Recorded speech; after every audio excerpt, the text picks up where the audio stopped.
Quel est ce soleil qui visite? Ô toi soleil qui sortit de Dieu, viens éclairer, fais mon âme. Ô toi soleil qui sortit de Dieu, viens éclairer toute mon âme.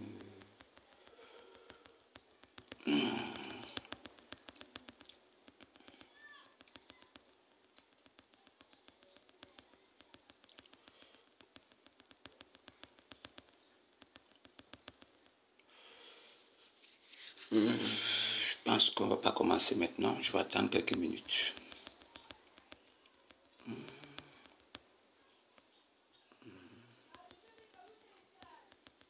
On me dit souvent que Jésus n'était pas noir. On me le répète qu'il mourut pour moi. Jésus était juif, qu'il n'était pas de ma race. Et moi tout ce que je sais, il mourut pour moi. Je ne l'ai point vu, il vécut il y a 2000 ans. Mais l'on me demande pourquoi je l'adore. Et moi je réponds, je le connais par la foi, je le sens dans tout mon cœur et je l'aimais bien. Il est dans mon cœur et fait briller toute ma vie. Et si moi je vis, c'est lui qui le veut. Même si je tombe, c'est Jésus qui me relève. Il me tient la main. Je l'aime.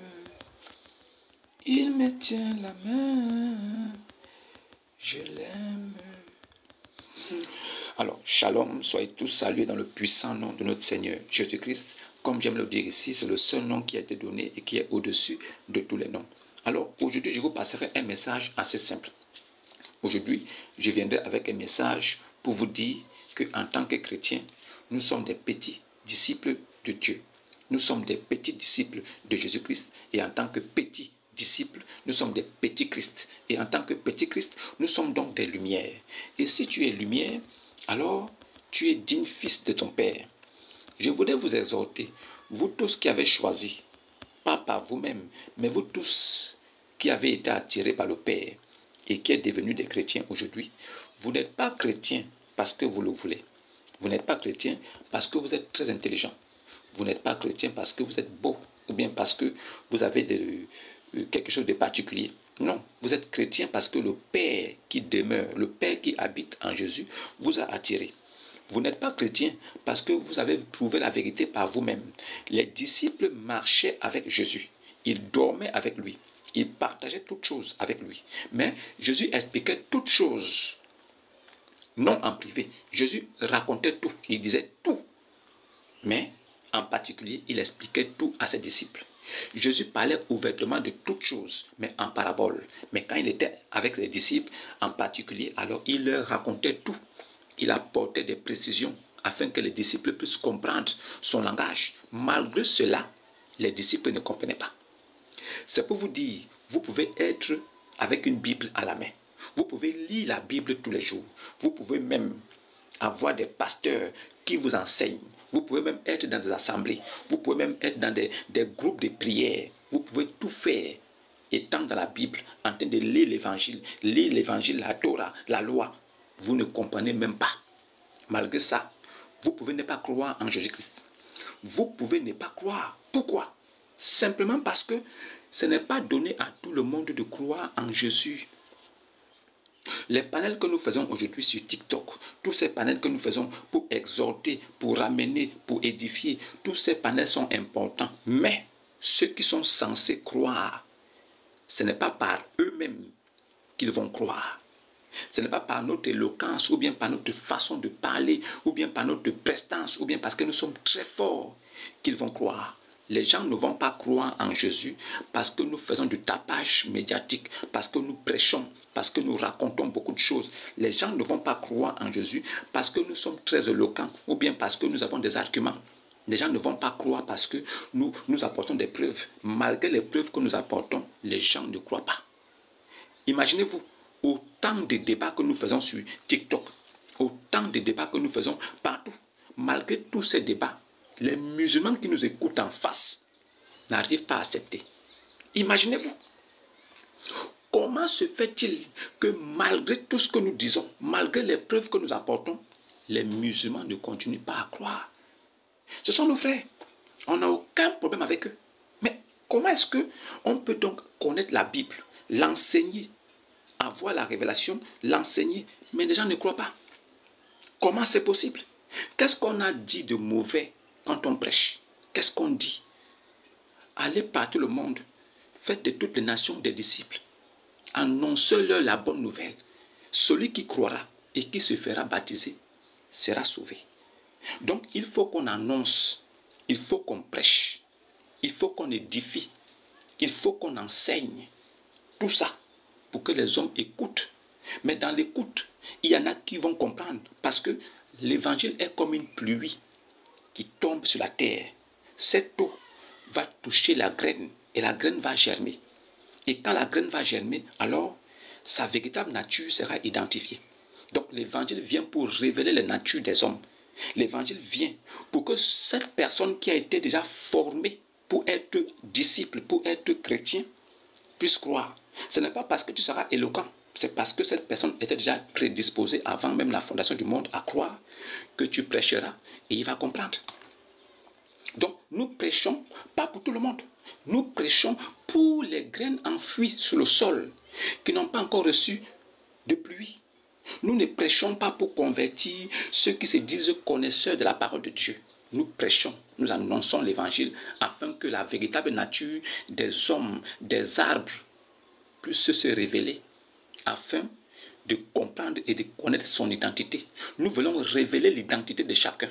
Nous voulons révéler l'identité de tout le monde. Nous voulons qu'à travers l'évangile, toute espèce soit identifiée.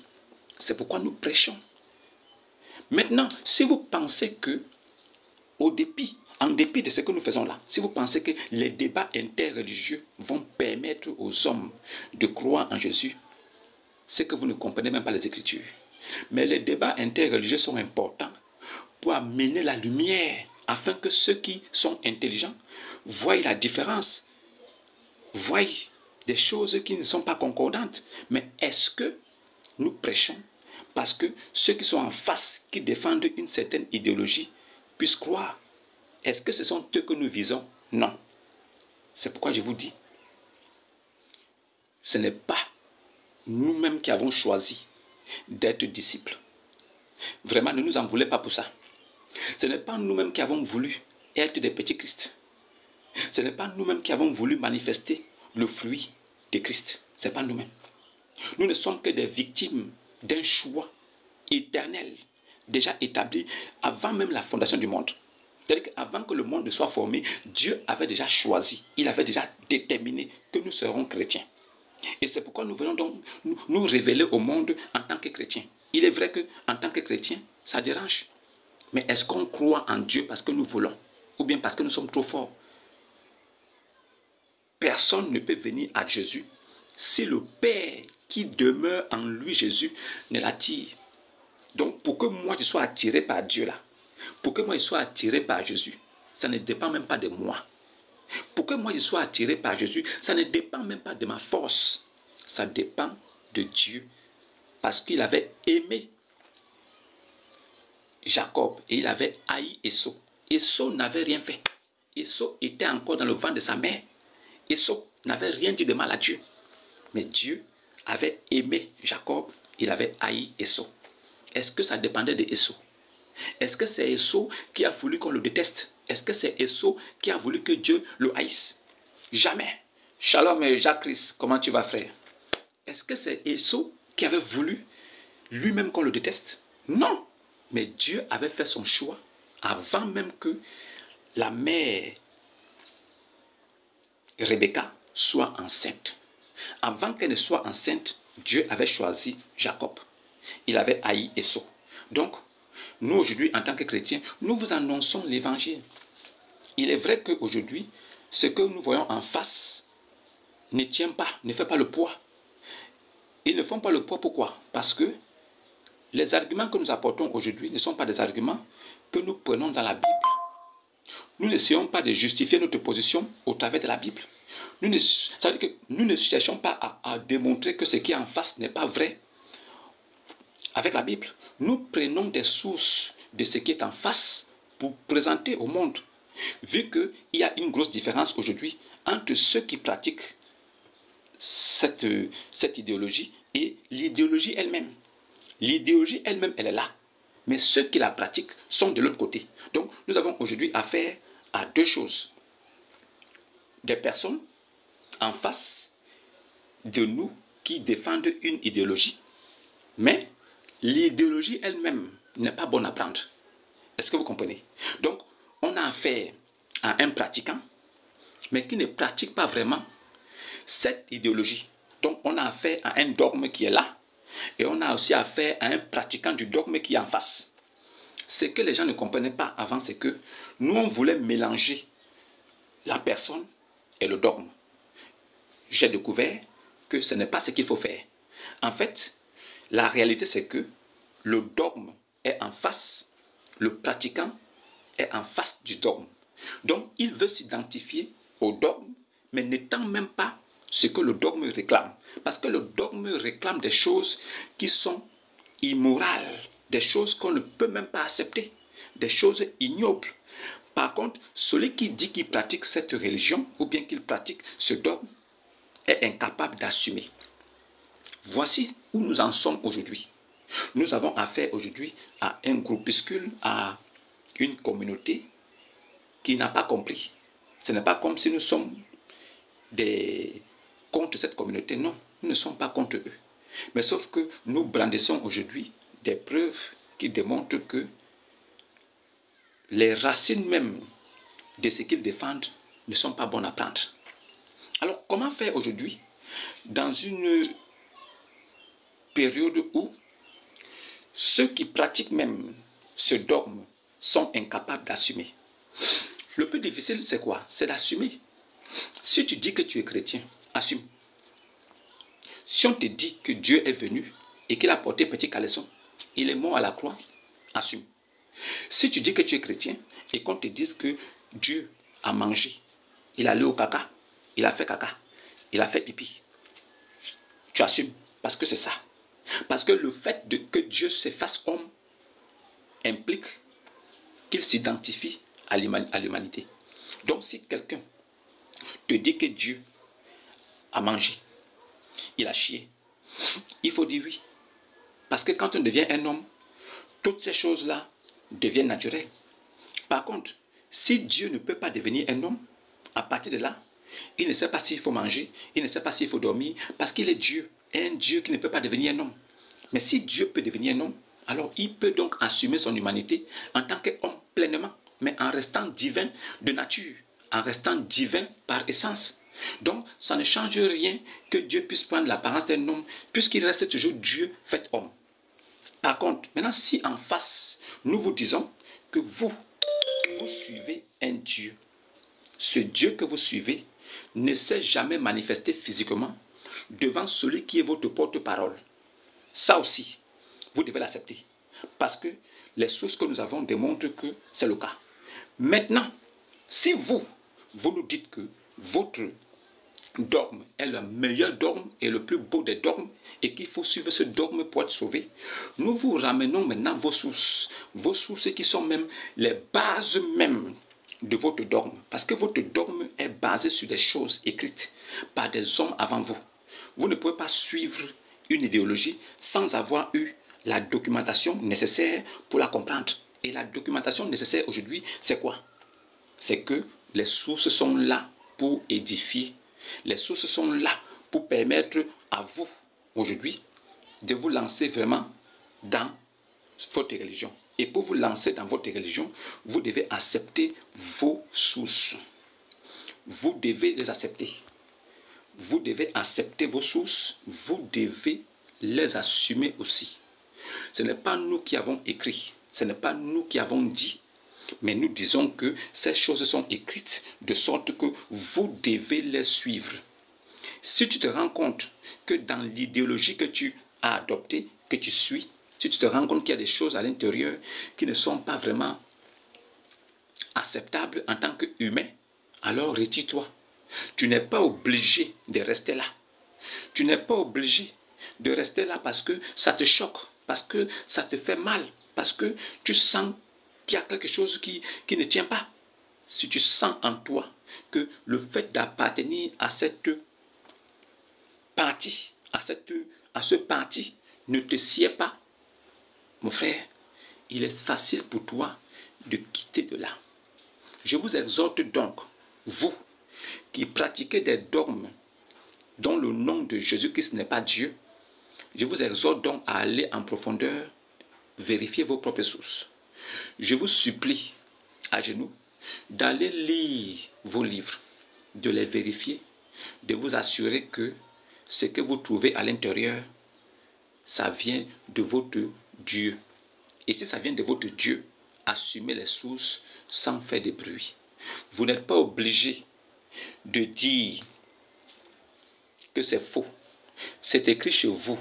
Ce sont vos imams qui ont écrit cela. Assumez-les. Soit vous êtes pratiquant et vous dites que vous pratiquez, n'étant pas des vrais pratiquants, soit vous êtes pratiquant et vous appliquez. Si tu pratiques une religion, applique-la. Si tu pratiques un dogme, il faut l'appliquer. Il y a des pays qui pratiquent cela. Il y a des pays qui les appliquent. Regardez un peu aujourd'hui ce qui se passe en Afghanistan. En Afghanistan, ils appliquent cela. Voici un vrai pays qui applique sa doctrine. Ils appliquent leur doctrine au point où le monde entier est choqué aujourd'hui. L'humanité est choquée de voir ce que l'Afghanistan est en train d'appliquer. L'Afghanistan applique son dogme. L'Afghanistan pratique. L'Afghanistan n'est pas là pour vous montrer, pour vous plaire. L'Afghanistan s'est approprié ses sources. L'Afghanistan connaît ses sources, ses racines et elle l'applique. Ce pays applique ses sources. Elle n'est pas là pour jouer ou pour chercher à plaire aux hommes. Elle applique ses sources. Est-ce que vous voyez à quel point c'est choquant? Est-ce que vous voyez à quel point l'humanité est choquée de voir comment est-ce que... Ça veut dire que celui qui applique vraiment ses sources, il choque les autres. Du simple fait que l'Afghanistan applique ses sources, d'autres personnes sont choquées. Vous pensez que moi je suis choqué?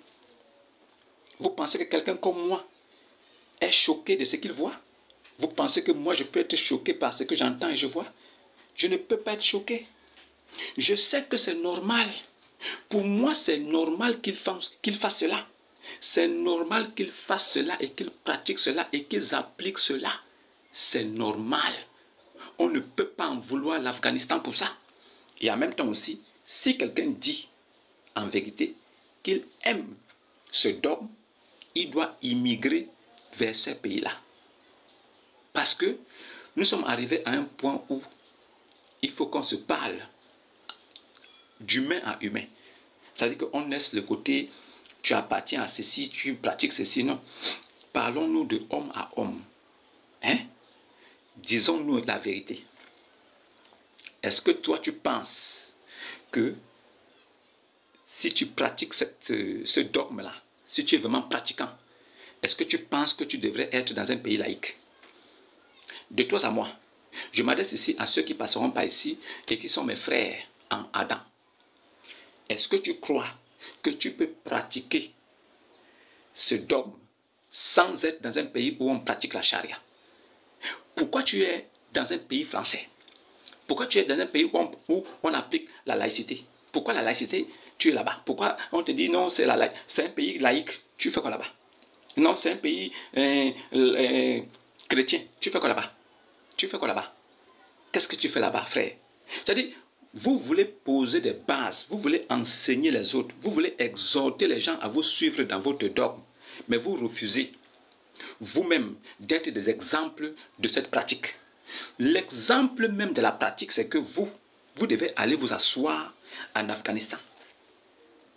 Vous devez faire bagage, prendre votre billet d'avion, aller au Yémen.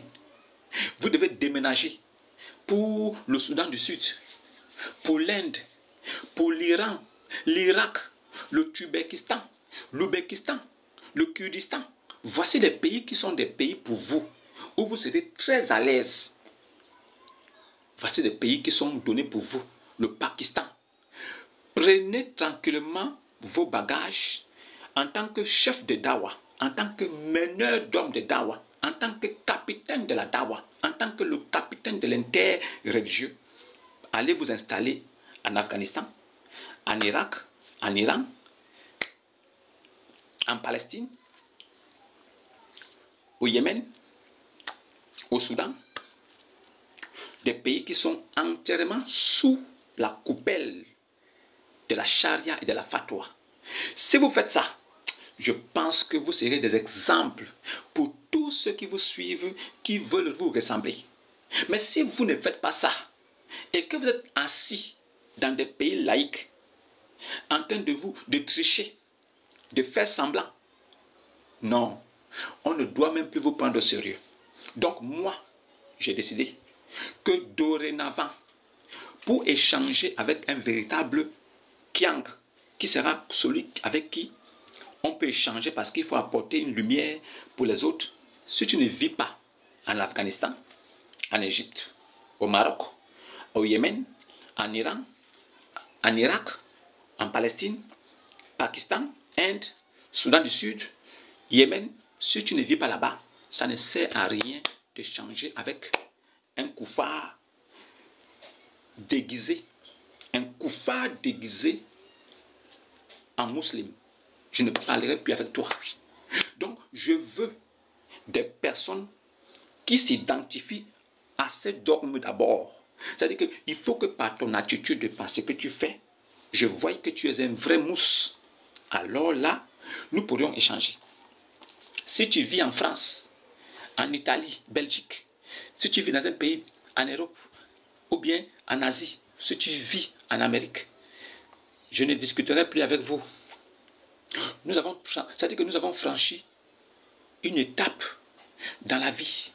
Nous avons franchi une étape aujourd'hui qui fait que l'interreligieux ne dépend plus de l'échange entre un Kyang et un disciple. Non.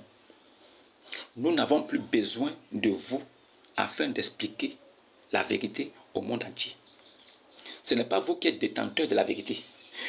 Cette doctrine n'est pas née de vous, de chez vous. Ce n'est pas vous qui avez fabriqué cette doctrine. Cette doctrine est née dans les années 600 et a grandi jusqu'aux années 1000, jusqu'en 1924, où beaucoup de hadiths ont été canonisés pour former un Coran de 114 sourates et où Al-Fatiha a été replacé en avant pour servir de sourate, de soutien, d'entrée, d'ouverture. Donc, cette religion s'est fabriquée, s'est formée, s'est réhabilitée, s'est réformée, s'est adaptée pour devenir ce que vous avez aujourd'hui. Maintenant, si toi tu dis que tu pratiques cela, si tu me dis que toi tu pratiques cette religion, je te dirai, en tant que frère, s'il te plaît, va d'abord vivre dans un pays comme l'Afghanistan, ou bien comme l'Égypte, ou bien comme l'Iran. Va vivre dans les pays de la charia. Il faut immigrer. Il faut être respectueux des propos de votre divinité. Si ta divinité te demande d'aller vivre dans son pays, il faut aller là-bas. Il n'y a pas de souci. Si on te dit, frère, ton Dieu veut que tu vives dans tel endroit, prends ton sac, vas-y. Si nous, chrétiens, notre Dieu avait dit, vous devez vivre dans des pays où il y a rivière à côté. Je devais me battre toute ma vie pour aller rester près d'une rivière. Parce que mon Dieu m'a dit, pour que tu puisses me montrer que tu m'aimes, il faut vivre à côté d'une rivière. Mais si tu es conscient que ton Dieu n'a pas tout dit dans son livre, et qu'il y a des savants qui sont venus argumenter pour te permettre de comprendre bien ta religion. Alors, pourquoi toi, aujourd'hui, tu restes dans un pays laïque? Pourquoi? Pourquoi tu restes dans un pays laïque? Pourquoi tu restes dans un pays où la fatwa n'est pas appliquée? Pourquoi tu restes dans un pays où la charia n'est pas appliquée? Pourquoi? Si tu es vraiment musulman, va vivre dans un pays de la charia, frère. Tu es en Côte d'Ivoire, on t'entend parler. Capitaine, capitaine, capitaine, capitaine. Capitaine de quoi? Tu es capitaine de quoi? Tu pratiques quoi, frère? Tu pratiques quoi? Prends ton billet d'avion, va vivre en Afghanistan. Va vivre au Yémen. Comme ça, ceux qui te suivent seront impressionnés par l'amour que tu as pour ta religion et pour ton Dieu. Ils vont te suivre. Hein? Parce que nous, on est en train de faire du tohu-bohu avec vous. Hein? C'est du désordre. En fait, on fait du désordre parce qu'on essaie de vous faire comprendre des choses. Mais vous ne comprenez pas. On s'est rendu compte que malgré tout ce que les gens ont dit, fait, il y a eu des débats. Vous avez campé sur votre position. Personne parmi vous ne veut bouger. Parce qu'il faut prouver à ceux qui me suivent que je suis fort. Même si on me dit la vérité, je dis c'est faux. Même si on me répond, je dis tu ne m'as pas répondu. Tu ne m'as pas répondu. Alors que la personne a répondu même 5 fois, 6 fois. Le gars te dit tu n'as pas répondu. Parce que pour lui, il ne faut pas qu'il dise que tu as répondu. Parce que si tu réponds, si tu as vraiment répondu, il est KO. Donc, il te dira tu n'as pas répondu. Tu n'as pas répondu. Pourquoi? Parce que le dogme même qu'il pratique, son dogme lui dit il ne faut jamais même accepter que ce que le gars dit en face est vrai. Il ne faut jamais apprécier ce que celui qui est en face a dit. Donc, du fait que tu n'appartiennes pas à sa communauté, il refuse d'accepter ce que tu dis. Même quand c'est vrai, il dit c'est faux. Parce que le but n'est pas d'apporter la vérité, mais le but est de discréditer celui qui parle en face. Il faut qu'on fasse croire aux gens qu'il n'a rien dit. Il faut qu'on fasse des efforts pour qu'on dise que oui, il n'a rien dit. Il n'a rien dit. Il n'a pas répondu. Alors qu'il a répondu. Parce que si on accepte qu'il a répondu, en même temps, on est coincé. Donc, il faut accepter que cet homme ne dit rien. Il ne dit rien. Il n'a rien dit. C'est-à-dire qu'il faut tout faire pour qu'il croie qu'il n'a rien dit. Mais, les gars, est-ce qu'on va continuer dans cet élan-là? Est-ce qu'on va continuer à vous dire ces choses alors que vous-même, vous savez déjà la vérité? Donc, vous savez la vérité, mais vous campez sur votre position parce qu'il y a quelque chose derrière. En fait, l'interreligieux aujourd'hui n'est pas pour sauver des âmes. L'interreligieux aujourd'hui, c'est une façon de se promouvoir soi-même. On veut qu'on soit vu comme des grandes personnes. On veut qu'on soit vu comme des grands débatteurs. On veut impressionner. On n'est pas là pour sauver des âmes, mais on veut impressionner. Qu'est-ce qu'on peut faire de vous, les gars? C'est pourquoi je vous ai dit, j'échangerai souvent, je n'ai pas dit le contraire, avec des frères qui veulent savoir, qui posent des questions, mais la plupart de ceux qui disent qu'ils sont capés, capitaines, généraux, des lieutenants de la Dawa, si vous restez dans les pays comme la Côte d'Ivoire, le Bénin, le Togo, le Mali, le Cameroun, le Congo, le Gabon, les pays de l'Afrique centrale, les pays de l'Afrique de l'Ouest, je vous dirais, ce n'est pas la peine d'échanger avec vous. Parce qu'au départ, déjà, la base sera posée. Vous n'êtes pas des exemples. Pour être un exemple, tu dois immigrer. Il faut que vous immigrez, les gars. Je m'adresse ici à mes frères de la Dawa. Mes frères de la Dawa, je vous supplie, pour que vous soyez des exemples pour ceux qui vous suivent, pour que vous soyez des exemples pour les personnes qui sont avec vous là, qui vous poursuivent partout là, allez-y vivre en Afghanistan. S'il vous plaît. S'il vous plaît. Prenez vos affaires et immigrez vers l'Iran. Les pays où on pratique vraiment votre charia. Allez-y en Égypte, au Maroc, en Algérie. Allez-y y vivre. Vous allez voir la réalité avec vos yeux. On vous dit que votre couleur là n'est pas une couleur acceptée par votre dogme. Vous ne comprenez pas. Maintenant, pour vous prouver que c'est vrai, pour vous montrer que ce que vous faites là, ce n'est que du business Prenez vos billets d'avion. Allez-y. Un peu vivre dans les pays où la charia est appliquée. On va voir si vous pouvez tenir là-bas même 6 mois. On va voir. Si en disant de votre bouche que non, je suis musulman, ça peut suffire. Vous allez voir avec vos yeux. Donc, moi je vous conseille. Donc, nous sommes arrivés à un niveau où il faut qu'on vous conseille. Il faut qu'on vous conseille. Nous, chrétiens, nous pouvons rester partout. 666, nous, chrétiens, nous pouvons rester partout. On n'a pas un lieu précis qui a été obligé. On n'a pas de lieu précis. Nous, chrétiens, nous pouvons rester partout où nous sommes. Baby Loz, baby qui? Merci, Baby Loz. Merci beaucoup pour la fleur. Donc, nous, chrétiens, nous pouvons rester partout où nous voulons. Nous, chrétiens, nous pouvons aller où nous voulons.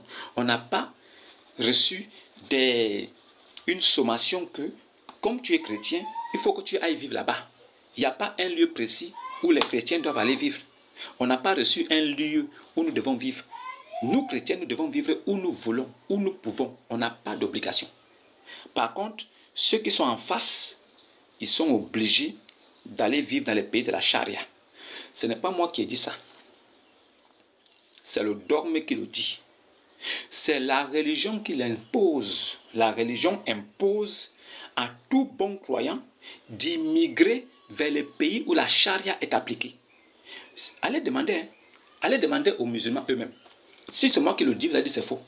Demandez à un musulman en face que frère, est-ce que dans notre dogme, notre Dieu n'a pas exigé que nous puissions tous immigrer vers les pays de la charia? S'il vous dit que c'est faux, revenez me voir. Si la personne vous dit que c'est faux, venez me voir.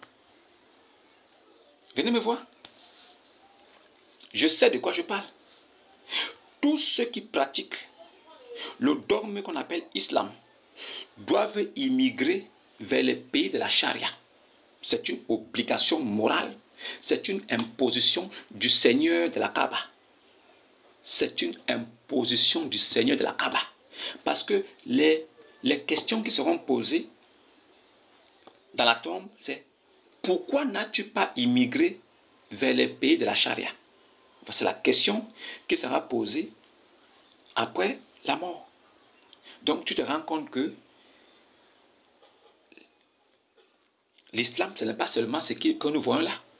Ce n'est pas seulement les boubous, les chapeaux, les mosquées, non. Il y a des choses qui sont là, des impositions. Et pourquoi alors les musulmans aujourd'hui refusent d'assumer ça?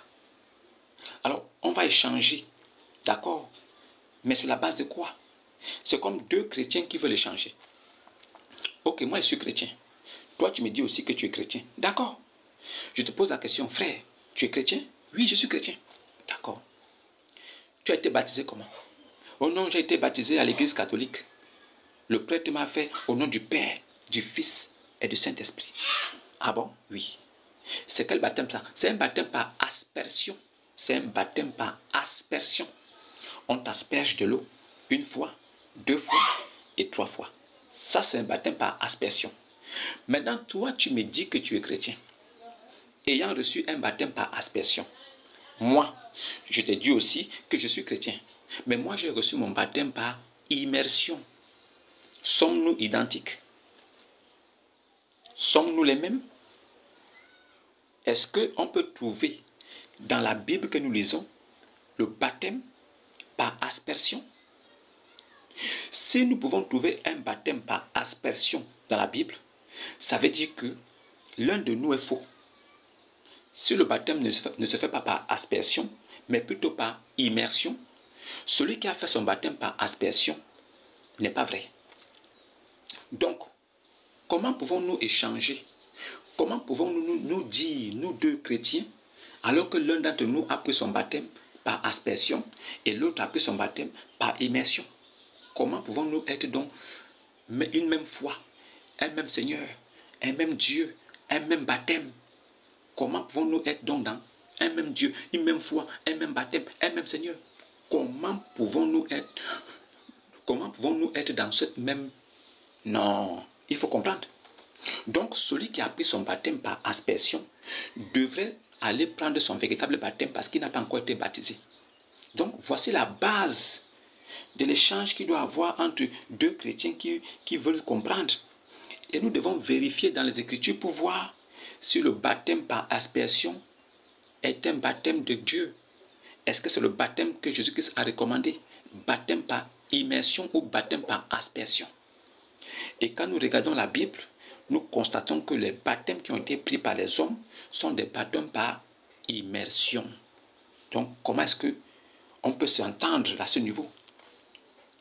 Avant de discuter de la base des Écritures, regardons d'abord les fondements. Avant de parler de l'Écriture, il faut qu'on regarde les fondements. Avant de parler de l'Écriture, on regarde les fondements. Alors, est-ce que tu es héritier, digne fils héritier de la promesse? Est-ce que tu es digne fils héritier de la promesse avant que nous ne passions aux échanges? Il faut être héritier pour que je discute avec toi en tant qu'héritier. J'ai hérité de mon père. Alors, je ne suis pas le seul. J'ai aussi des frères qui ont hérité. Nous pouvons donc discuter en tant que des héritiers. Toi, tu n'es pas encore hérité. Tu n'as pas encore héritier. Tu n'as pas encore hérité. Comment est-ce que toi et moi on peut changer? Voici des simples bases. C'est vrai que quand vous écoutez, c'est simple, mais c'est très profond. Avant de discuter avec une personne, il faut que tu sois sûr que tu es aussi héritier comme lui dans ce terrain. Tu viendras discuter parce que tu es aussi héritier. Donc, si quelqu'un vous dit qu'il est musulman, demandez-lui est-ce qu'il vit en Égypte, au Maroc, au Yémen, en Afghanistan, en Iran. Est-ce qu'il vit? Est-ce qu'il vit là-bas? S'il vous dit qu'il n'est pas là-bas, laissez-le en paix.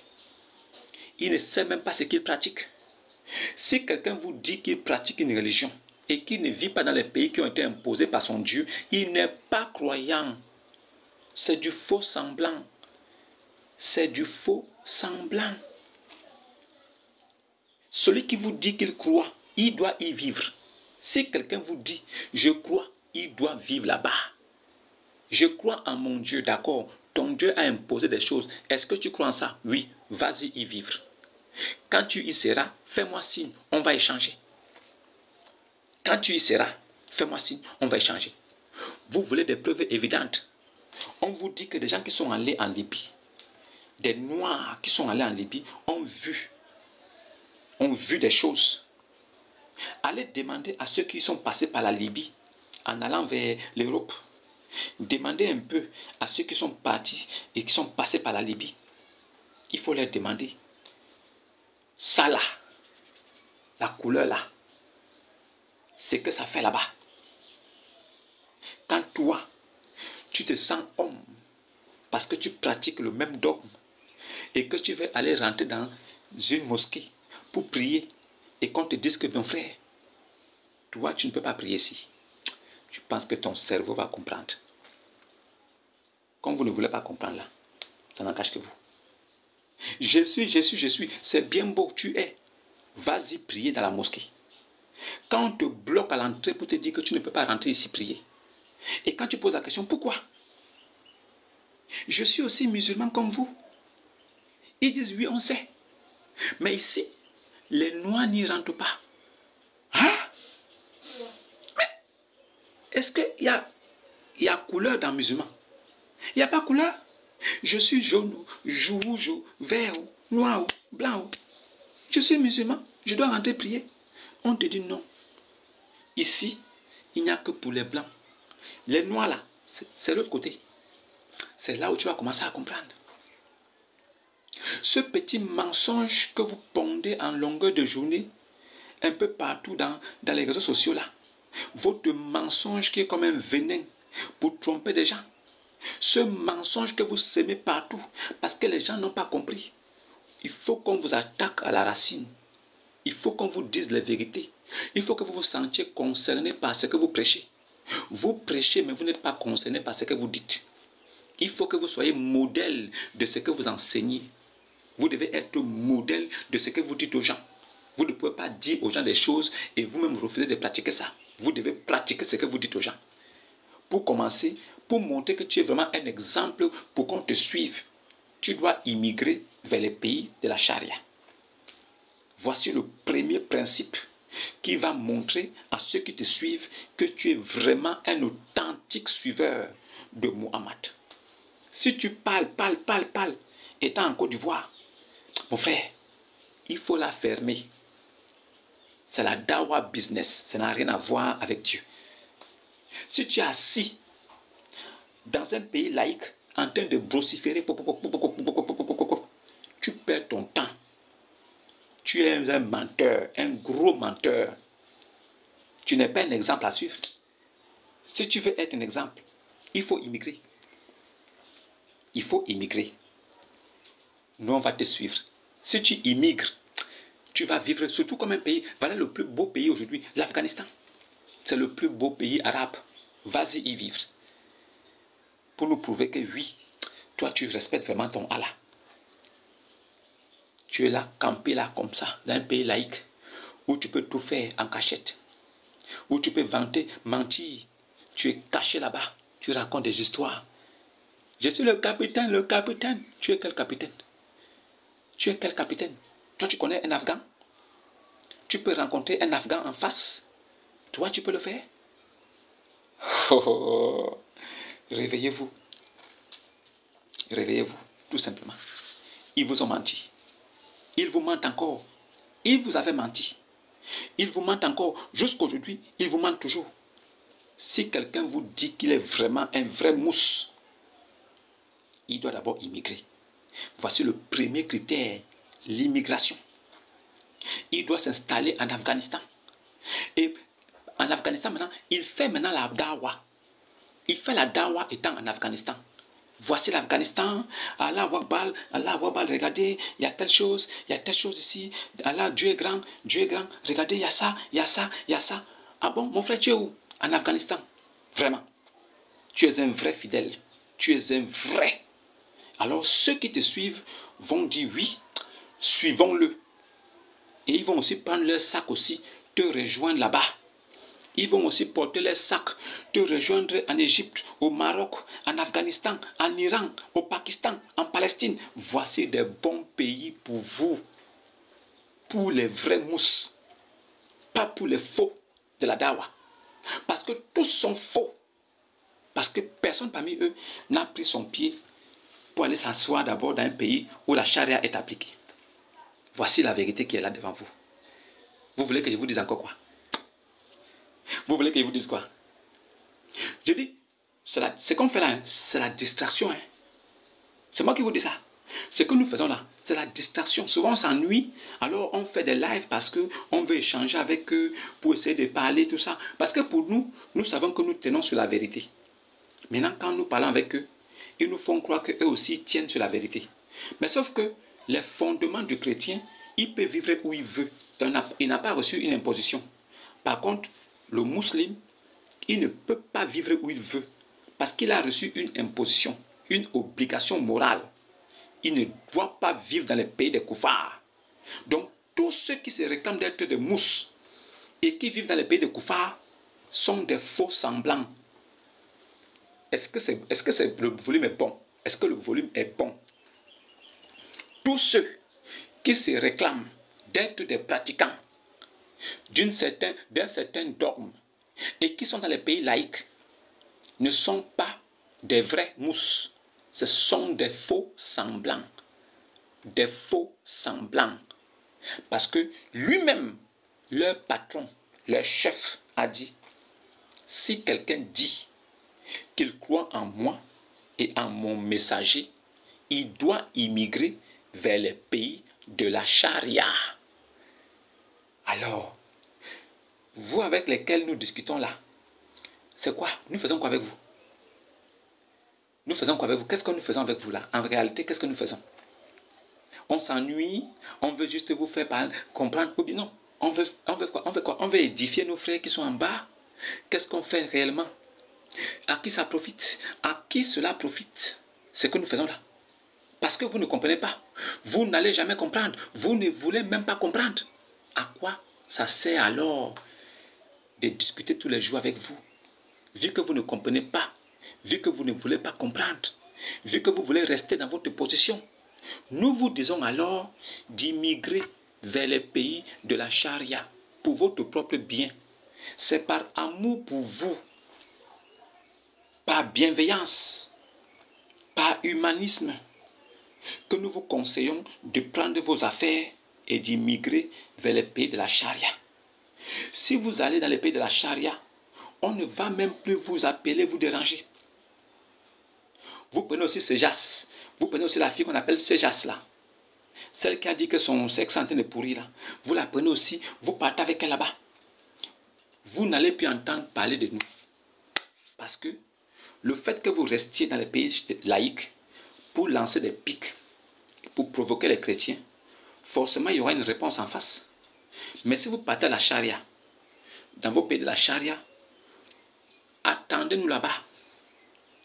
Allez vous installer en Afghanistan et attendez-nous. Si vous nous voyez là-bas, alors pointez-nous du doigt que voici les chrétiens qui sont là. Et comme vous serez dans votre endroit à vous-même, vous pouvez faire ce que vous voulez. Vous pourriez même nous maltraiter là-bas parce que vous avez le droit. On va payer la jizya pour être en paix. On va payer la capitation pour être en paix. Mais si vous vous dites des capitaines, étant dans les pays laïcs, ce sont vos frères que vous trompez. Nous là, chrétiens là, vous ne nous trompez pas. Vous ne pouvez pas nous tromper. Ça va commencer comment? Vous ne pouvez pas nous tromper. Tous ceux qui sont mousses, qui vivent en Europe, vous tous qui pratiquez le musulmi, vous tous qui pratiquez le musulmi et qui êtes en Europe, vous êtes tous des faux semblants. Vous êtes tous des faux semblants. Je n'ai même plus envie d'entendre la voix d'un musulman qui vit en Europe. Si tu es musulman, tu vis en Europe, je ne veux même pas entendre ta voix. Je ne veux même pas entendre ta voix. Si tu vis en Europe et que tu pratiques le musulmi, je ne veux même pas entendre ta voix. Vas-y d'abord en Afghanistan et après, on peut échanger. Est-ce que c'est bon? Est-ce que le volume est bon? Alors, c'est un conseil pour vous, les frères. Il faut leur dire d'immigrer d'abord. S'ils immigrent, ils sont des vrais. Alors, on peut échanger avec eux. S'ils n'immigrent pas, ne leur parlez plus. Laissez-les dans leur coin. Laissez-les dans leur coin. Concentrez-vous à enseigner. Concentrez-vous à enseigner. On n'a pas besoin d'un mousse pour enseigner la vérité au monde entier. On n'a pas besoin d'un mousse pour dire la vérité qui est écrite. On n'a pas besoin. Par contre, le mousse a besoin de se confronter aux chrétiens parce qu'il veut déconstruire cette vérité qui est établie. Le mousse se bat contre ses sources. Le mousse, il se bat contre ses savants. Le mousse se bat contre son prophète. Le mousse se bat contre son Allah. Pourquoi? Parce que les règles imposées par sa religion sont difficiles. Et en tant que mousse, il ne peut pas l'assumer. C'est pourquoi il garde le musulman à distance. Lui-même, il est musulman ici. Mais sa religion est en face de lui. Il ne va jamais assumer. Parce que quand tu lis une source, il te dit c'est faux, c'est faux, c'est faux. Parce que tout doit être faux. Pour que sa religion soit vraie, il faut que tout soit faux en face. Pour que sa religion soit vraie, il faut que tout soit faux. Il ne va jamais accepter. Les sources sont sales. Les sources sont dégueu. Les sources donnent envie de vomir. Comment accepter cela? Comment il peut accepter ça? S'il dit oui, mon Dieu, les gens vont dire quoi? Et quand il monte dans ton panel, il sait qu'il y a des gens en bas qui l'écoutent. Il y a ses frères mousses qui sont là. Donc s'il reconnaît en haut là-bas, c'est gâté. Il faut nier tout. C'est faux. Ce hadith est faux. Ce sont les chrétiens qui ont écrit ça. Ce sont les chrétiens les haineux de l'islam qui ont écrit ça. Ah bon? Ah bon? Donc les gens qui n'aiment pas l'islam sont eux qui sont venus écrire ça. Et vos savants ont conservé ça. Jusqu'à décréter que c'est authentique. Qu'est-ce qu'on ne va pas voir avec ces gars-là? Donc, les gens qui sont contre votre dogme, chrétiens, juifs, Ils sont venus écrire. Écrivons ça ici. Écrivons. Ils vont sentir. Quand ils vont lire ça, ils auront mal. Écrivons, c'est faux. C'est faux, non, mais écrivons quand même. Quand les chrétiens ont fini d'écrire, les juifs aussi sont venus écrire. Les faux hadiths ont été écrits par les juifs et les chrétiens. Quand ils ont fini là, ils ont remis ça aux musulmans. Tenez vos hadiths. Les musulmans ont pris. Ah bon? Qui a écrit ça? Ce sont les chrétiens. C'est vous les chrétiens, oui. Ah bon? Vraiment, vous les chrétiens, vous êtes dangereux. Hein? Pourquoi vous pouvez écrire ça? Maintenant, ils prennent ça. Ils vont déposer ça chez les savants. Voici maintenant les savants musulmans qui prennent ça. Ils déposent devant eux. Les savants musulmans qui sont les héritiers des prophètes. Les savants sont des héritiers des prophètes. Donc, ils ont pris les hadiths écrits par les chrétiens. Oh, ça c'est un chrétien qui écrit ça. C'est un chrétien qui dit que le prophète a... C'est un chrétien qui dit que le prophète a les animaux. C'est un chrétien qui dit ça. Non, les chrétiens ne sont pas sérieux. Le cachet authentique. C'est pas possible. Donc, au lieu de dire c'est faux, jetez ça. Au lieu de dire que c'est faux, jetez. Les musulmans savants, héritiers des prophètes, héritiers de Muhammad sallallahu alayhi wa sallam. Il prend un hadith écrit par un juif qui déteste l'islam. Il lit le prophète a un chameau. Waouh! Il n'est pas sérieux. Hein? Comment ils peuvent écrire ça? Les chrétiens là n'aiment pas l'islam. Ils détestent trop l'islam. Le cachet. Pas authentique. Et nous, on laisse passer 1000 ans. Et on apparaît aujourd'hui, en 2025. On vient trouver les sources. Oh! Authentique. Authentique. Ah! Mais,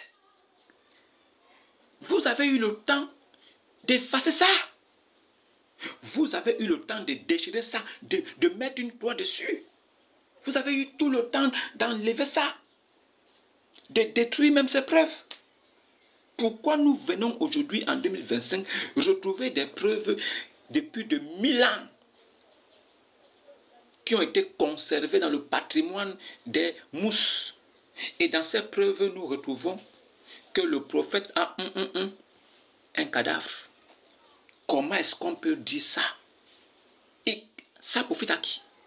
Celui qui a conservé ça, c'était pour quel but? Les sources que nous lisons aujourd'hui, qui font mal à nos frères d'en face, qui a conservé ces sources-là? Voici 1400 ans que le dogme a été imposé sur terre. 1400 ans. Il est devenu prophète en 610. Il a eu un ministère de 22 ans. Il est déjà en 632. Donc, il a exercé pendant 20 ans. Il a vécu pendant 62 ans. Toutes les sources que nous trouvons aujourd'hui ont été écrites par des savants, des imams, des grands ayatollahs, des grands cheikhs. Les 4 grandes écoles ont confirmé les sources. Les sources sont passées dans les 4 grandes écoles sunnites. Les sunnites ont vu les sources, ils ont vérifié, ils ont analysé, ils ont confirmé. Ils ont authentifié cela. Cheikh Albani aussi a authentifié beaucoup d'autres sources aussi qui sont aussi aujourd'hui authentiques.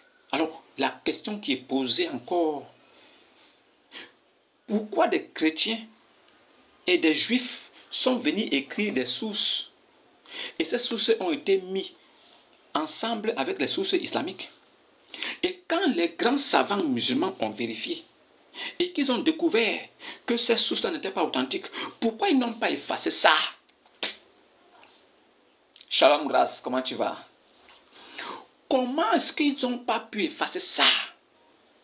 Vos sources là, ce n'est pas un chrétien qui écrit ça. Même si c'est un chrétien, qui écrit. Mais quand vos savants ont pris, ils ont vérifié tout, non? Vos savants ont tout vérifié, non? Ils sont les héritiers des prophètes, non? Ils sont les héritiers des prophètes. Ils ont tout vérifié. Mais pourquoi ils ont authentifié? Comment un savant peut vérifier et il authentifie? Comment un savant peut vérifier et authentifier quelque chose qui est faux? Comment? D'accord. Que Dieu soit loué. Que Dieu soit vraiment loué.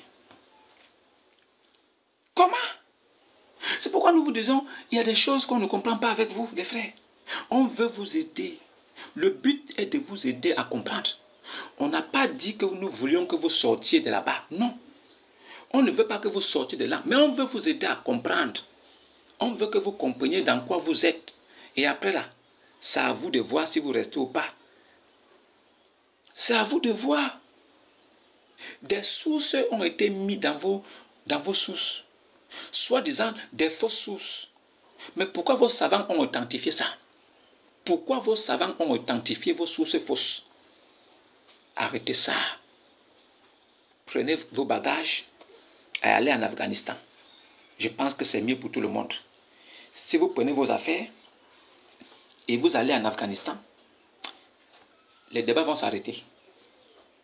Voilà. Les débats vont s'arrêter parce que ça veut dire que vous aurez au moins respecté la volonté de votre Dieu. Et aucune personne sur terre ne peut se vanter devant moi d'être un mousse alors qu'il vit en Côte d'Ivoire.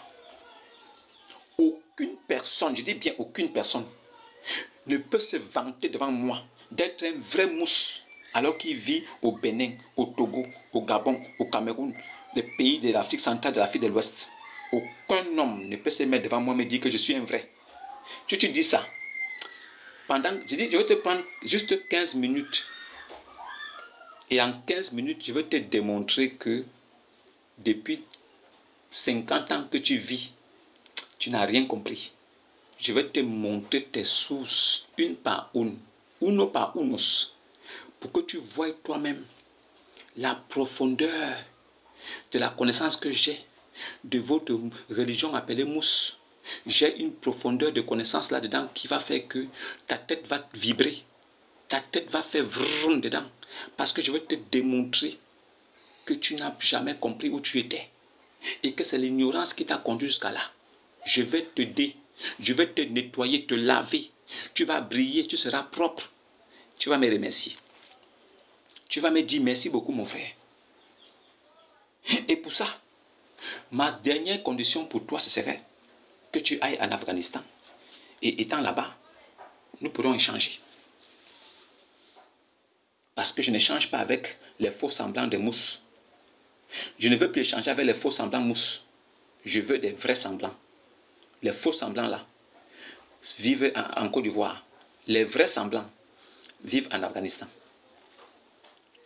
Voilà. Que vos oreilles s'ouvrent et que vous entendiez cela. Que la vérité vous paraisse. Le reste là, je ne gère pas ça. Shalom à tous.